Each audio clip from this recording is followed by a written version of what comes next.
Нашиот женски ракометен првак ЖРК Вардар спортски центар Борис Трајковски ја забележа и третата победа во групата Д во Лигата на шампионките. Вардарки во Копривница ја прегазија Подравка со 35-17 и веќе си обезбедија пласман во наредната фаза во ракометната елита. Црвено-црниот состав по 4 кола има вкупно 7 бодови, колку што има и норвешки Ларвик, кој исто така обезбеди пласман во наредната рунда. Во нашиот состав најпрецизна со 8 голови беше Андреа Лекиќ, пред Дембели и Хмирова кои постигнаа по 5. Голманките Лено и Сустина вкупно запреа 21 удар на домашните ракометарки. За ЖРК Вардар наредниот противник ќе биде шпанска Бера Бера. Средбата ќе биде одиграна во недела од 18 часот во спортскиот центар Борис Трајковски. Подпредседателот на Милан Адриано Галијани по 28 години е блиско до заминување од клубот. Зад сето тоа стои Барбара Берлускони. Се планираат големи промени во Милан поради слабите резултати во серија А, а Масимилијано Алегри и Адриано Галијани се на излезна врата.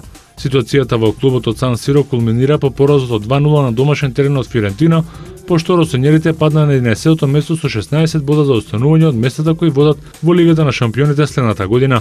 Барбара Берлускони се очекува да ја презеде главната улога во излекувањето на тимот од кризата. Таа имала состанок со татко и председателот на клубот Силвио Берлускони за да подржи во промените. Барбара Берлускони бара промена на филозофијата, а со тоа и нови лица, па најверојатно ќе разговара со Пауло Малдини за преземање на директорската функција во клубот.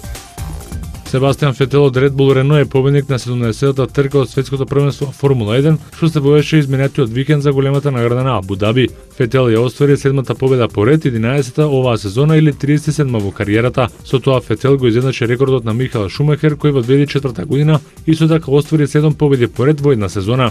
Повеќе победи во низа има единствено италијанецот Алберто Аскари, но тој 9 победи нанижа во 2 сезони. Фетел победи пред тимскиот колега Марк Вебер, а трет низ целта мина Нико Росберг од Мерцедес. На 2 трки пред крајот на првенството Фетел води со 347 бода, вториот Алонсо со 217, додека третото место е резервирано за Кими Рајконен со 183 бода. Кај конструкторите води Red Bull Renault со 513 бода пред Мерцедес со 334 и Ферари со 323 бода. Следната трка е големата награда на Соединетите Американски држави што се вози на 17 ноември, а сезоната завршува со големата награда на Бразил на патеката во Сао Паоло. 6 седби се одиграа синоќа во NBA лигата. Перо Антич и Атланта Хоукс го претрпеа и вториот пораз во сезоната. На гостувањето кај Лос Анџелес Лейкерс, Атланта загуби тесно со 105-103, иако во неголемиот дел од мечот Лейкерс има и двоцифрена предност. Перо Антич за нешто помалку од 8 минути на теренот постигна 2 поени, 4 скока и една украдена топка. Најефикасен кај Атланта беше Кайл Корвер со 22 коша. Лейкерс во финишот на средбата влегоа со предност од 21 поен разлика, но Атланта дојде до реми во самиот финиш на 103-103.